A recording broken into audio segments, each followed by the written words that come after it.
من يهده الله فلا مضل له ومن يضلله فلا هادي له ونشهد أن لا إله إلا الله وحده لا شريك له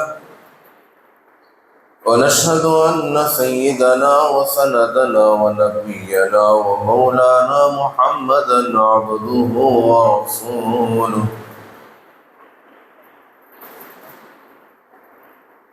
أما بعد فقد قال الله تبارك وتعالى في القرآن المجيد والفرقان الحميد: أعوذ بالله من الشيطان الرجيم. بسم الله الرحمن الرحيم.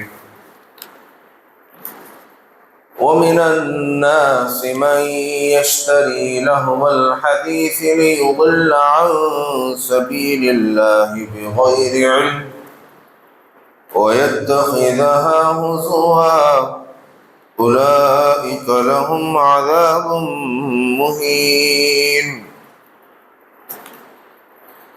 وقال النبي صلى الله عليه وسلم: إن في الجسد لمضغة إذا صلحت صلح الجسد كله وإذا فسدت الجسد كله، أو كما قال رسول الله صلى الله عليه وسلم. اللهم صل على سيدنا محمد في أول كلامنا، وصل على سيدنا محمد في أوسط كلامنا، وصل على سيدنا محمد في آخر وكل كلامنا.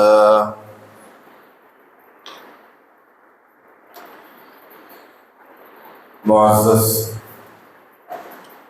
سامعین کرام، میرے عزیز دوستوں، بزرگوں اور بھائی، گزشتہ جمعہ میں نے آپ احباب کے سامنے موبائل فون انسان کے لیے کتنا نقصان دہ ہے، اس کی صحت کے لیے، اس کے جسم کے لیے، اس کے دماغ کے لیے وہ نقصان دہ کیسا ہے، ظاہری باطنی بیماریاں اس سے کیسے جنم لیتی ہیں، وہ ساری باتیں میں نے آپ احباب کے سامنے عرض کی۔ اس جمعے میں مجھے یہ عرض کرنا ہے کہ موسیقی، میوزک وہ انسان کے لیے کتنا نقصان دہ ہے۔ قرآن میں اللہ نے اور احادیث میں اللہ کے نبی حضرت محمد مصطفیٰ صلی اللہ علیہ وسلم نے کیسی اس کی مذمت کی، سائنسدانوں کی اس تعلق سے تحقیق کیا ہے، یہ ساری باتیں اس جمعے میں آپ احباب کے سامنے عرض کرنا ہے۔ پہلی بات تو یہ ہے، میں آپ کو بتاؤں کہ اللہ تبارک و تعالیٰ نے انسان کو بے شمار نعمتوں سے نوازا۔ ان تمام نعمتوں میں سے دو نعمتیں بہت ہی خاص ہیں۔ ایک نعمت وہ دل کی ہے اور دوسری نعمت وہ عقل کی ہے۔ دو خاص نعمتیں اللہ تبارک و تعالیٰ نے انسان کو عطا فرمائی، دل اور عقل، قلب اور عقل، یہ دو چیزیں الگ الگ ہیں۔ قلب ہمارا جو دل ہے، وہ دل آ کر عشق کا، محبت کا وہ ایک مرکز ہے، لیکن ہماری جو عقل ہے وہ عقل علم کا مرکز ہے۔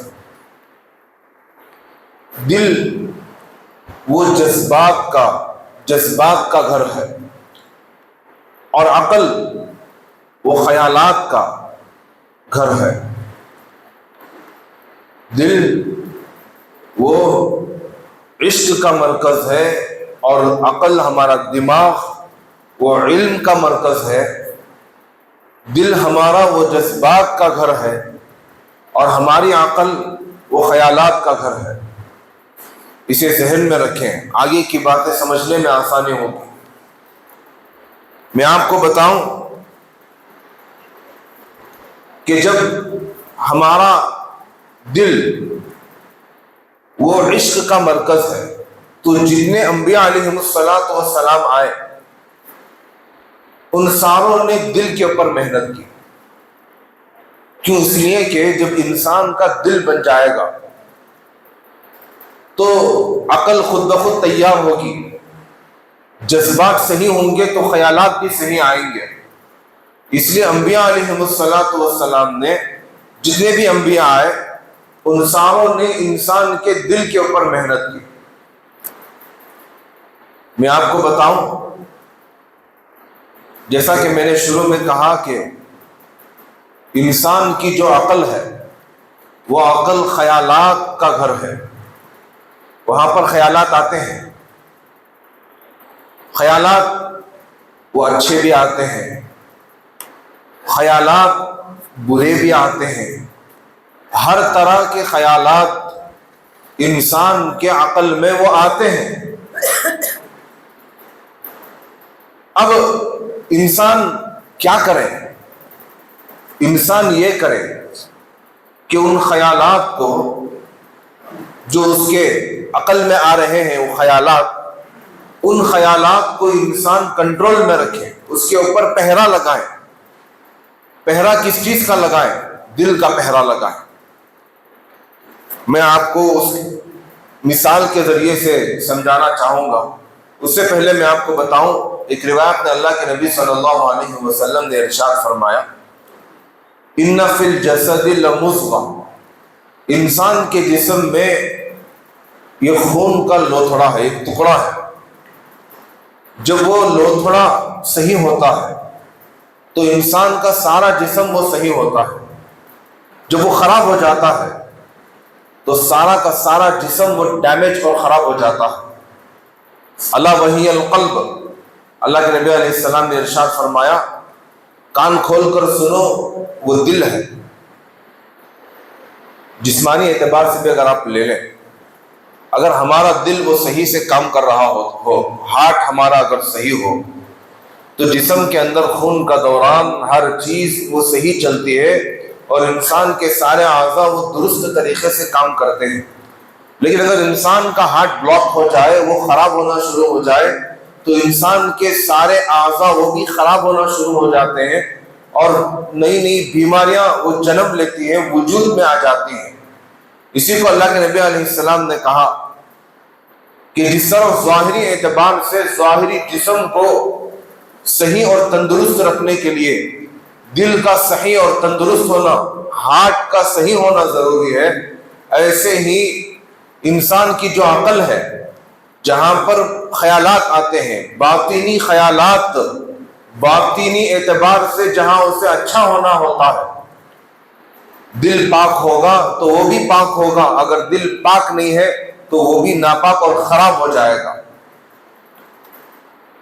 پھر میں آپ کو بتاؤں عقل کے بارے میں، قرآن مجید میں اللہ تبارک و تعالیٰ نے ارشاد فرمایا، ان فی ذلک لذکری لأولی الالباب۔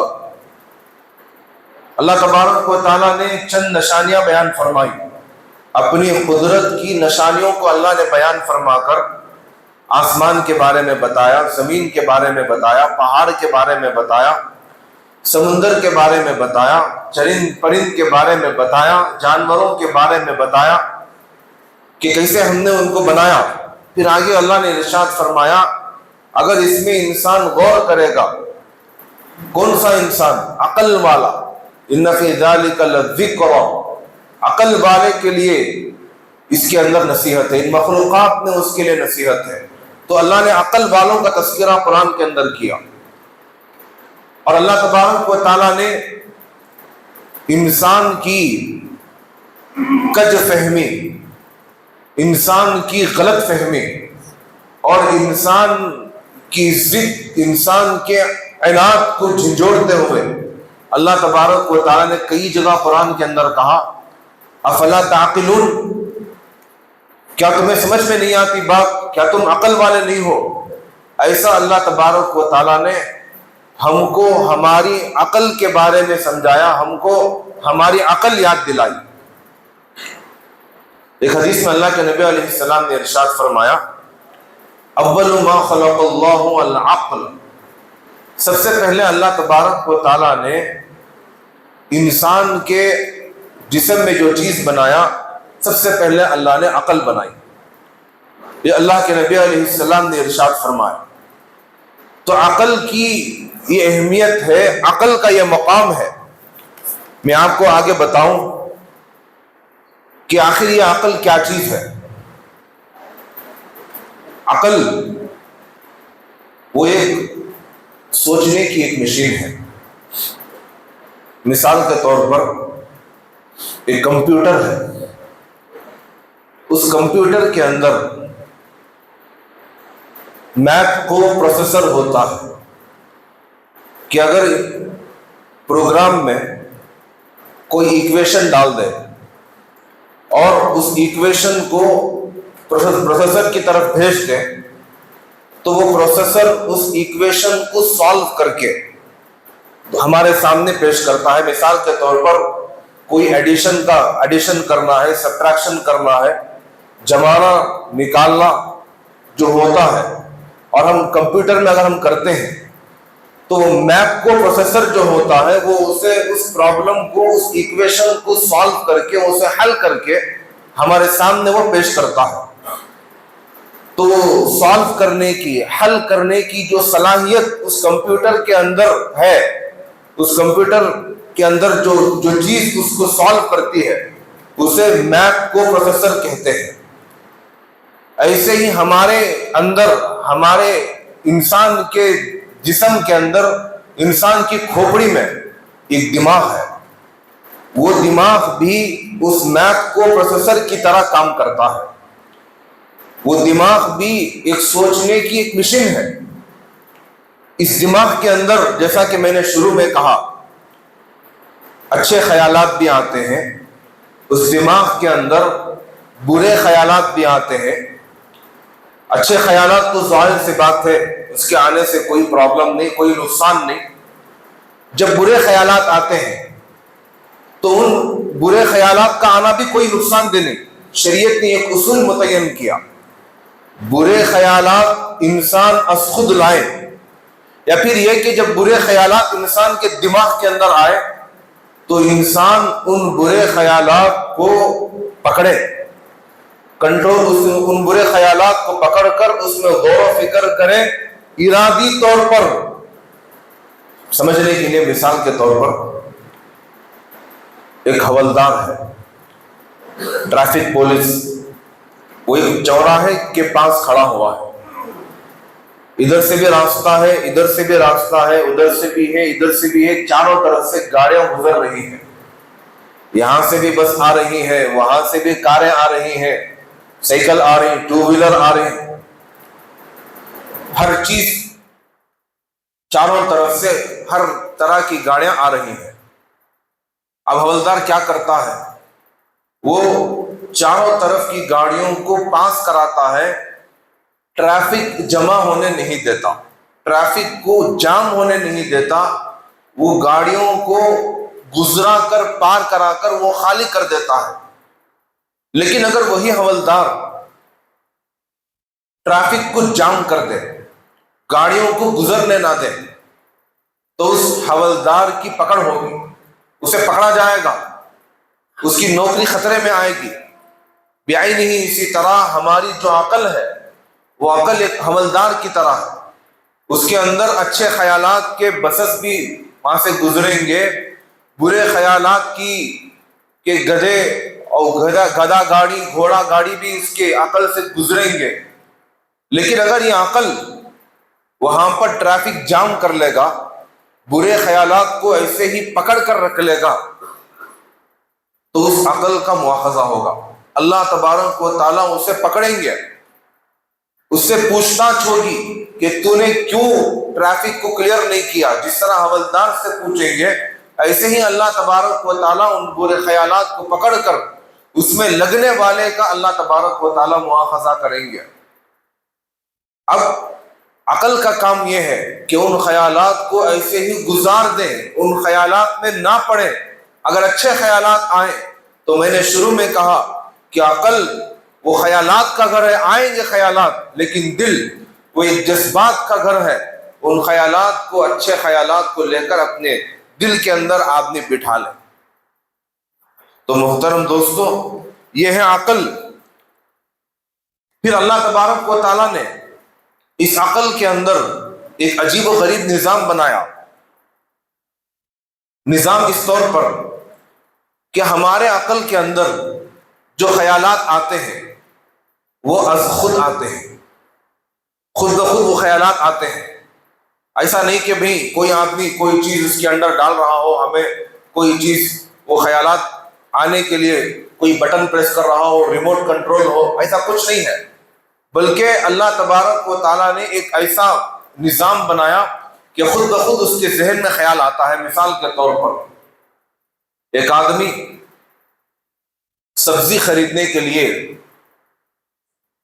مارکیٹ کو گیا، بازار کو گیا، راستے میں اس کے دوست سے اس کی ملاقات ہوئی۔ ایسا دوست بچپن کا تھا، 10-15 سال کے بعد اس کی ملاقات ہوئی۔ اب وہ دوست سے بات چیت کرتے ہوئے کھڑ گیا تو اس کے ذہن میں بار بار ہر 2-3 منٹ یا 5 منٹ کے وقفے سے بات آتی ہے اس کے ذہن میں کہ بھئی تو سبزی لینے کے لیے آیا، تیرا کام ہے سبزی خریدنا، جلدی اس سے بات چیت کو ختم کر کے سبزی خرید کر گھر کو لے کر جا۔ یہ خیال بار بار ہر 5 منٹ 10 منٹ کے وقفے سے انسان کے دماغ میں، انسان کے عقل میں یہ خیال آتے رہتا ہے۔ اگر یہ خیال خود بخود نہ آئے تو انسان جس مقصد کے لیے نکلا وہ بھول جائے گا۔ دوست کے ساتھ ملا، وہیں پر ہو گیا، اس سے بات چیت کرنے، کھانے پینے، گپ شپ کرنے، چائے پینے اس میں لگ گیا اور رات وہیں گزار دے گا اور انسان بھٹک جائے گا۔ لیکن اللہ تبارک و تعالیٰ نے ایسا نظام نہیں بنایا۔ اللہ تبارک و تعالیٰ نے از خود انسان کے اندر خیالات آئیں، ایسا ایک نظام اللہ تبارک و تعالیٰ نے ہمارے عقل کے اندر رکھا۔ پھر میں آپ کو بتاؤں، ہماری عقل کی جو جولانیاں ہیں، یعنی انسانی عقل، انسان کو اللہ تبارک و تعالیٰ نے جو عقل عطا فرمایا، اسی عقل کی وجہ سے انسان تمام مخلوقات کے اوپر فوقیت اور برتری حاصل کر گیا۔ ہاتھی کو آپ دیکھیں، مثال کے طور پر آپ ہاتھی کو لیں، کتنا بڑا جانور ہے ہاتھی، طاقت کے اعتبار سے کتنا بڑا ہے، کوئی اس کا مقابلہ نہیں کر سکتا، لیکن اس کے باوجود انسان اپنی عقل کو استعمال کر کے اس ہاتھی کو اپنے کنٹرول میں کر لیتا ہے۔ شیر کو آپ لیں، شیر طاقت میں، جرأت میں، شجاعت میں بہت بڑا ہوا ہے، کوئی اس کا مقابلہ نہیں کر سکتا، لیکن انسان اپنی عقل کو استعمال کر کے شیر کو بھی اپنے کنٹرول میں کر لیتا ہے۔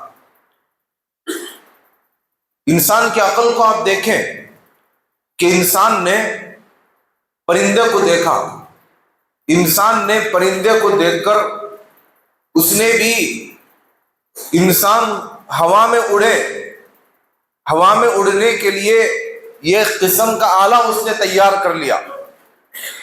پرندہ جب ہوا میں اڑتا ہے تو اڑتے ہوئے پرندہ وہ شیخ ہوتا ہے، پرندے کے اندر حرکت ہوتی ہے، لیکن جب انسان وہی ہوا میں اڑتا ہے تو جس چیز میں بیٹھ کر وہ ہوا میں اڑ رہا ہے اس کے اندر ذرا برابر بھی حرکت نہیں آتی۔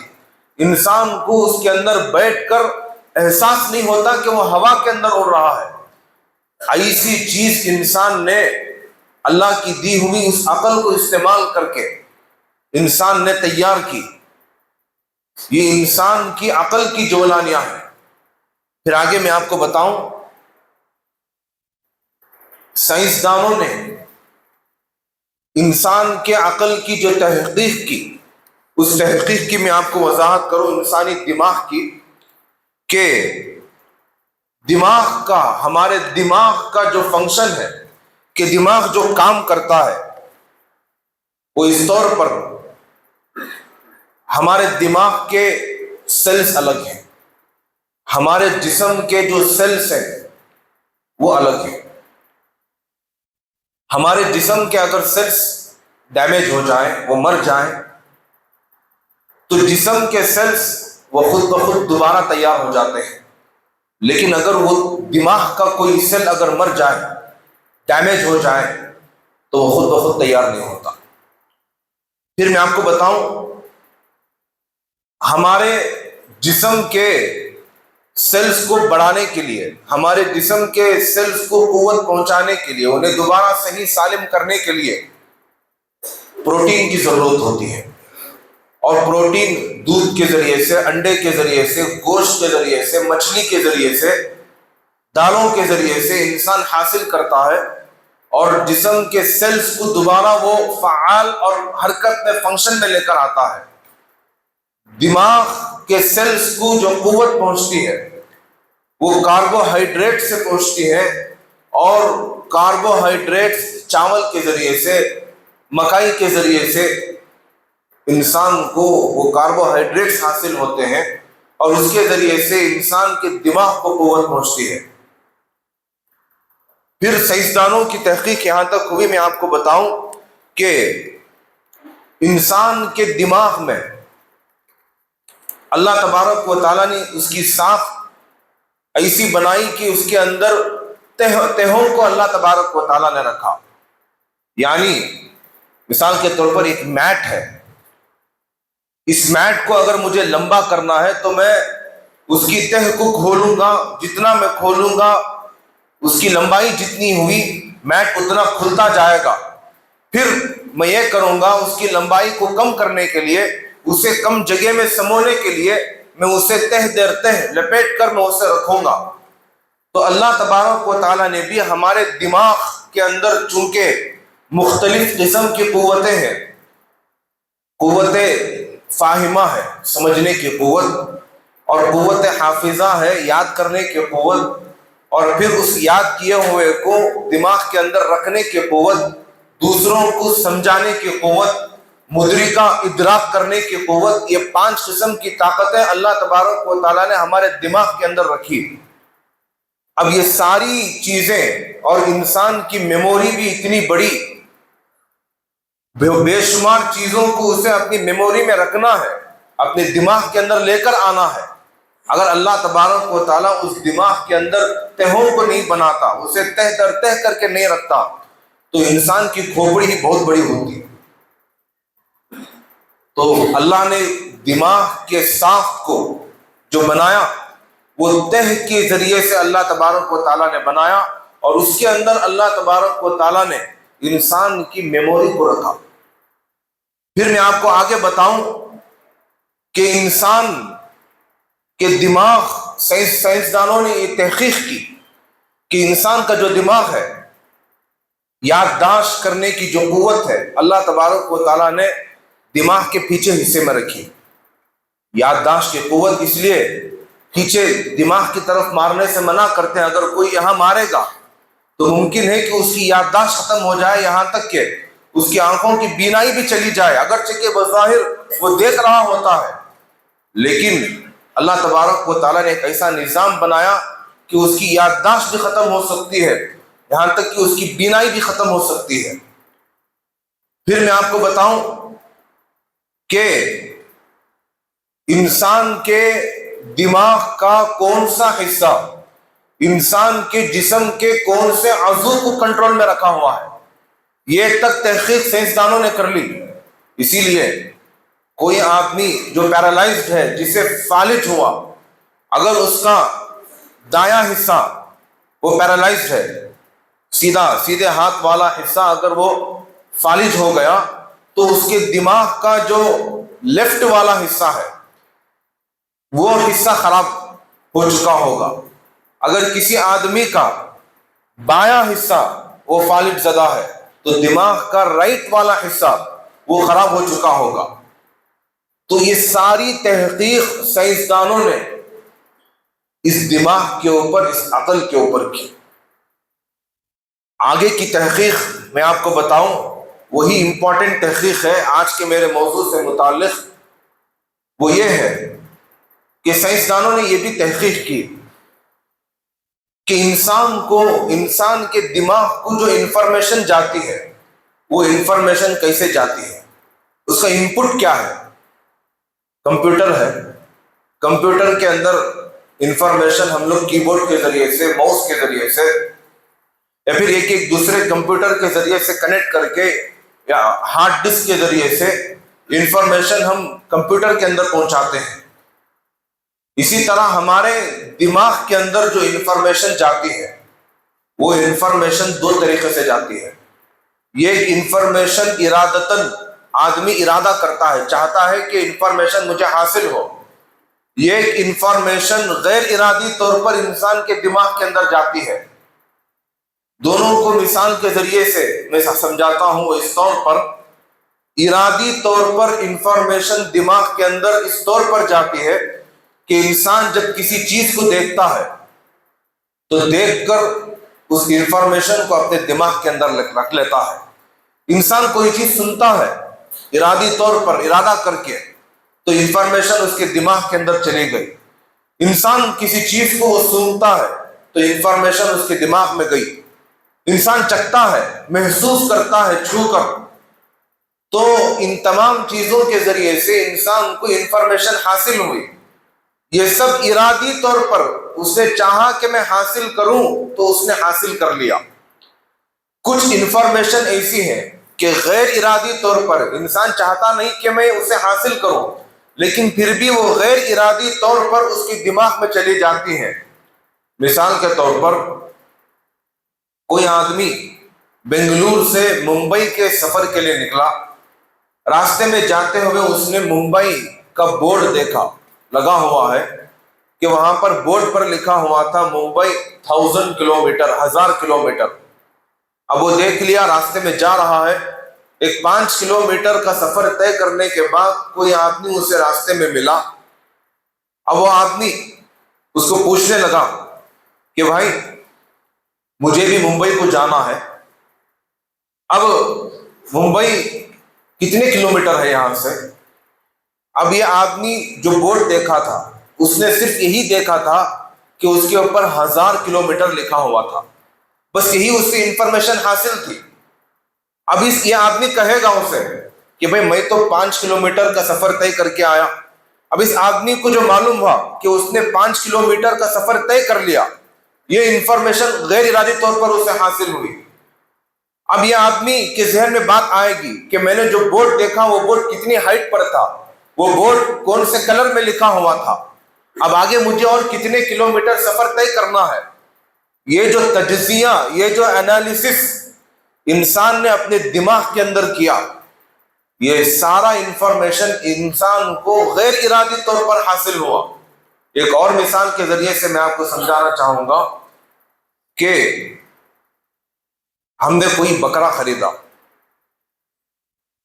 بقرعید کے موسم میں قربانی کرنا ہے، ہم نے کوئی بکرا خریدا۔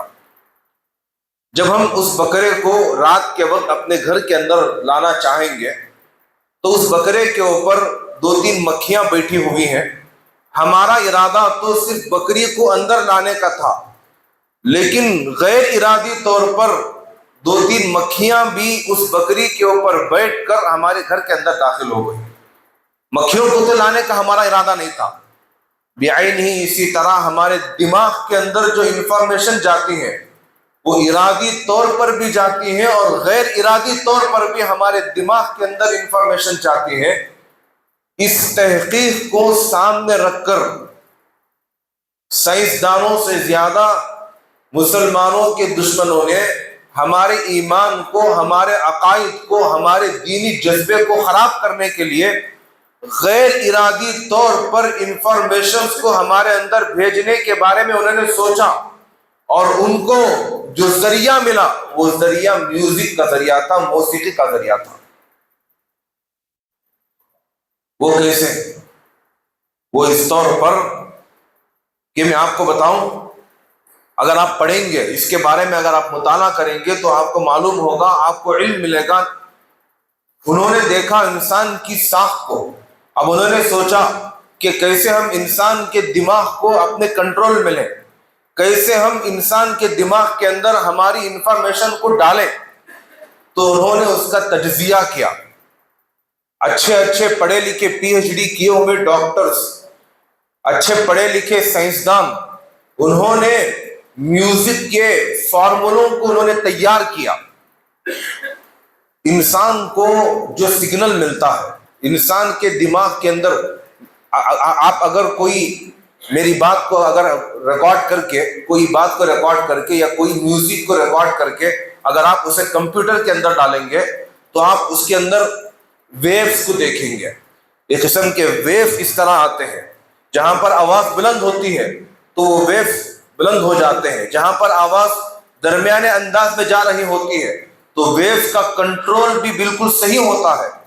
بعین ہی اسی طرح انسان کے جسم کے ذریعے، انسان کے دماغ سے انسان کے جسم کو جو سگنل ملتے ہیں وہ الیکٹریکل سگنلز ملتے ہیں، ویوز کے ذریعے سے وہ سگنل انسان کے جسم کو حاصل ہوتے ہیں۔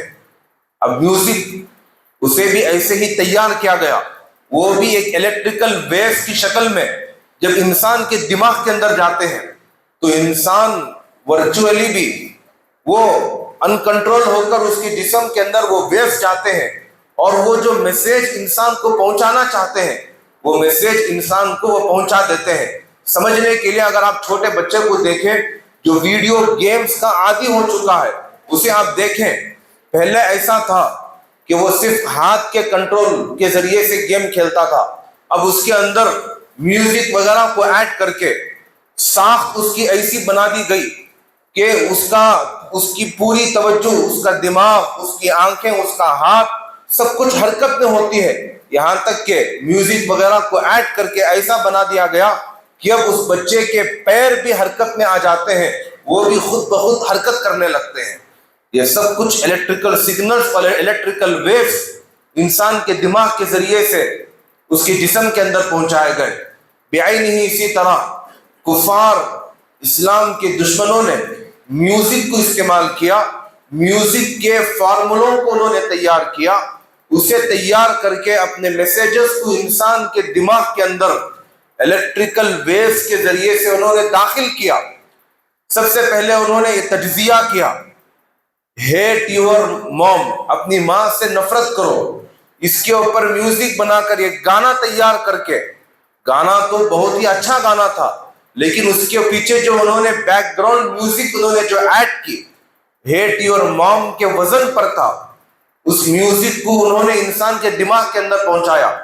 بعد میں جو بچے اس گانے کے عادی تھے ان کی تحقیق کی، ان کے بارے میں تجزیہ کیا تو معلوم ہوا کہ ان کے دلوں کے اندر ماں کی نفرت بیٹھی ہوئی تھی۔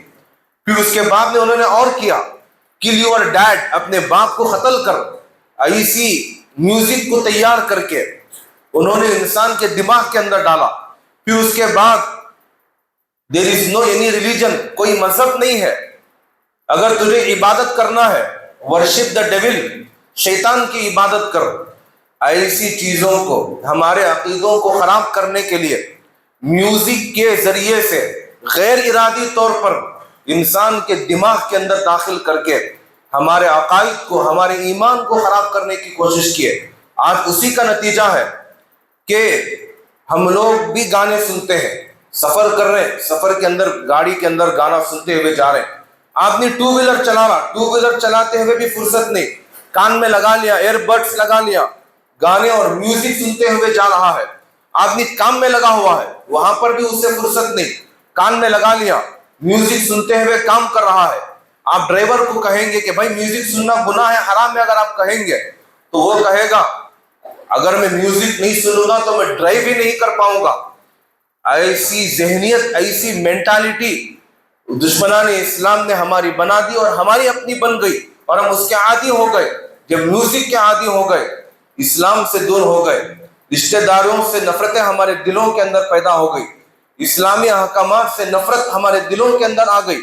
ہمارے بچے جب وہ میوزک سنتے ہیں، انہیں منع کرنے کے بجائے الٹا ہم خود اس میوزک سن کر جب بچے ناچنے لگتے ہیں تو ہم لوگ اس کی ویڈیو بنا کر سوشل میڈیا میں ڈالتے ہیں فخریہ انداز میں کہ میرا بچہ کیسے ڈانس کر رہا، میرا بچہ میوزک پر کیسے ٹھمکے لگا رہا ہے، یہ ڈالتے ہیں۔ پھر یہی بچے جب بڑے ہو کر بگڑ جاتے ہیں، ماں باپ کی نافرمانی کرتے ہیں، ماں باپ کی بات نہیں مانتے، نمازیں نہیں پڑھتے، اللہ کی بات نہیں مانتے، تو ہم روتے ہیں، پریشان ہو جاتے ہیں، دعاؤں کی درخواستیں کرتے ہیں، انہیں سدھارنے کی کوشش کرتے ہیں۔ مدرسوں میں داخلہ کرانے کے لیے کون سا مدرسہ اچھا ہے اس کی تلاش میں ہم لوگ نکل جاتے ہیں، اور ان کی تربیت صحیح سے نہیں ہو پاتی۔ کیوں؟ اس لیے کہ بنیاد ہی ہم نے خراب کر لی، بنیاد کو ہی، جو ذریعہ، جو سبب تھا بگڑنے کا، اس ذریعہ اور سبب کو ہی ہم نے بند نہیں کیا۔ پہلے زمانے میں اللہ کے نبی علیہ السلام نے میوزک کو اس لیے حرام کیا کیونکہ اللہ نے ارشاد فرمایا وَمِنَ النَّاسِ مَن يَشْتَرِي لَهْوَ الْحَدِيثِ، کہ وہ لوگ جو غیر ضروری بات کو، یعنی اس بات کے ذریعے سے نہ دین کا نفع ہے نہ دنیا کا نفع ہے، ایسی بات کو لینے والے ہیں، غیر ضروری کام میں مبتلا ہونے والے ہیں، وہ لوگ بہت بڑے گناہ میں مبتلا ہیں، بہت بڑی گمراہی میں وہ لوگ ہیں۔ یہ کہہ کر اس آیت کی وضاحت کرتے ہوئے اللہ کے نبی علیہ السلام نے ارشاد فرمایا کہ گانے سننا، میوزک سننا، موسیقی وغیرہ بے لذت گناہ ہے، اس لیے اللہ کے نبی علیہ السلام نے اسے حرام قرار دیا۔ اب موسیقی اس لیے حرام ہے کیونکہ اس کے اندر ایک تو ہم کو لذت بھی حاصل ہوتی ہے، دوسرا اس لیے ہم نے غیر ضروری کام میں اپنے آپ کو مبتلا کر لیا، اور تیسرا اس لیے اس کے اندر مبتلا ہو کر ہم نے اسلام سے دوری اختیار کی، ہمارے عقائد اور ہماری ایمانیات خراب ہونے لگے، اس لیے میوزک بالکلیہ طور پر حرام ہے۔ تو محترم دوستو، اس میوزک سے بچنا، ایسے گانوں سے بچنا ہمارے لیے بہت ضروری ہے۔ اگر نہیں بچیں گے تو یہی دوری ہوتی جائے گی، اور ہمارے بچے ڈے بائی ڈے بگڑتے جائیں گے اور اسلام سے دور ہوتے جائیں گے۔ اللہ سے دعا ہے کہ اللہ تبارک و تعالی ہم لوگوں کو سمجھنے کی توفیق عطا فرمائے۔ آمین۔ وآخر الدعوانا ان الحمد للہ رب العالمین۔